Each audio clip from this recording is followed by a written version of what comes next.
प्रधानमंत्री नरेंद्र मोदी इन दिनों पोलैंड और यूक्रेन के दौरे पर हैं।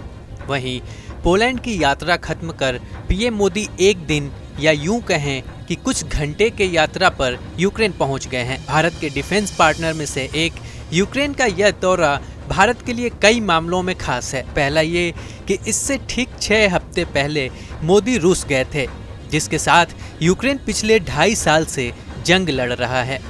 दूसरा ये कि पिछले 30 सालों में कोई भारतीय प्रधानमंत्री पहली बार यूक्रेन पहुंचा है, वो भी तब जब यह देश युद्ध की आग में जल रहा है। रक्षा क्षेत्र में भारत का रूस ही नहीं बल्कि यूक्रेन के साथ भी अच्छी साझेदारी है और दोनों देशों के बीच रक्षा क्षेत्र की तकनीकों और हथियारों का आदान प्रदान होता रहता है।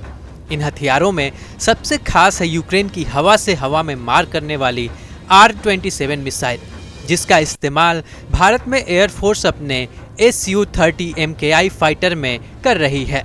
आइए जान लेते हैं कि क्या है R-27 मिसाइल और डिफेंस सेक्टर में दोनों देश एक दूसरे की कितनी और कैसे मदद कर रहे हैं। यूक्रेन अपनी आज़ादी के बाद से ही सेना से जुड़ी टेक्नोलॉजी और उपकरणों के माध्यम से भारत के साथ रक्षा साझेदारी निभाता रहा है। यूक्रेन में बनी R-27 air to air missile Bharat के लिए काफ़ी उपयोगी साबित हो रही है और इंडियन एयरफोर्स इसका इस्तेमाल अपने Su-30 MKI लड़ाकू विमानों में करती है। सबसे खास बात यह है कि इस मिसाइल का निर्माण रूस और यूक्रेन दोनों ही देशों में होता है और इन दोनों से भारत इन मिसाइलों को इंपोर्ट करता है। यूक्रेन और भारत के बीच पहले से ही 70 मिलियन अमेरिकी डॉलर के अलग अलग 4 रक्षा समझौते हो चुके हैं।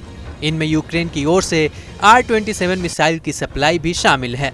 साथ ही इन समझौतों के अनुसार भारतीय सेनाओं के लिए यूक्रेन नए हथियार देने के साथ ही उनके रख रखाव और विकास में भी मदद कर रहा है। पिछले सालों में भारत को अपने AN-178 मध्यम परिवहन विमान देने का भी संकेत यूक्रेन दे चुका है। साल 2009 में दोनों देशों के बीच एक समझौता हुआ था, जिसके अनुसार इंडियन एयरफोर्स के AN-32 बेड़े को वर्तमान में यूक्रेन अप टू डेट कर रहा है। यही नहीं, भारत में DRDA के साथ मिलकर अनुसंधान और विकास के क्षेत्र में भी यूक्रेन सहयोग का इच्छुक है। इसके लिए दोनों देशों के बीच रक्षा सहयोग को बढ़ाने के लिए भारत भी यूक्रेन को हथियारों की आपूर्ति भी कर रहा है। R-27 एक गाइडेड मध्यम दूरी की हवा से हवा में मार करने वाली मिसाइल है।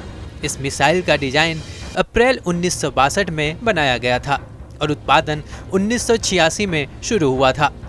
आज रूस की फर्म विम्पेल और यूक्रेन की फर्म आर्टेम इसका उत्पादन करती हैं और दुनिया भर के 25 से अधिक देशों में इसके 6 अलग अलग वर्जन की सप्लाई है।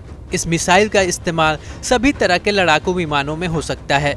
इसे रोटरक्राफ्ट, क्रूज मिसाइलों और मानव रहित विमानों पर हमला करने के लिए बनाया गया है। R-27 मिसाइलों के अलग अलग वर्जन का इस्तेमाल दिन हो या रात या किसी भी मौसम में हवा में मौजूद अपने लक्ष्य पर निशाना साधने के लिए किया जाता है। आमतौर पर इस मिसाइल की लंबाई 4 मीटर होती है।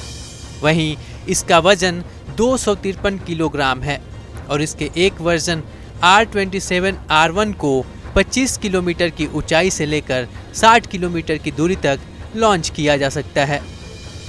इसकी गाइडेड टेक्नोलॉजी में कमांड अपडेट के साथ ही अर्ध सक्रिय रडार सिस्टम शामिल है। वास्तव में साल 1991 में सोवियत संघ के विघटन के बाद यूक्रेन स्वतंत्र देश बना। तब से कोई भी भारतीय प्रधानमंत्री वहां नहीं गया है। किसी समय सोवियत संघ का अहम हिस्सा होने के कारण यूक्रेन के पास भी रूस के जैसी कई अहम रक्षा टेक्नोलॉजी हैं। भले ही कोई भारतीय प्रधानमंत्री यूक्रेन नहीं गया हो, पर उसके साथ भारत की अच्छी रक्षा साझेदारी रही है। अब प्रधानमंत्री मोदी यूरोप के दौरे पर निकले हैं, तो इसके पहले चरण में वह 2 दिन पोलैंड में रहे। वहां से वह यूक्रेन की राजधानी कीव ट्रेन से पहुंच रहे हैं, क्योंकि युद्धग्रस्त देश की हवाई यात्रा संभव नहीं है। न्यूज नेशन अब व्हाट्सएप पर खबरों की ताजा अपडेट के लिए न्यूज नेशन के इस QR कोड को स्कैन करें।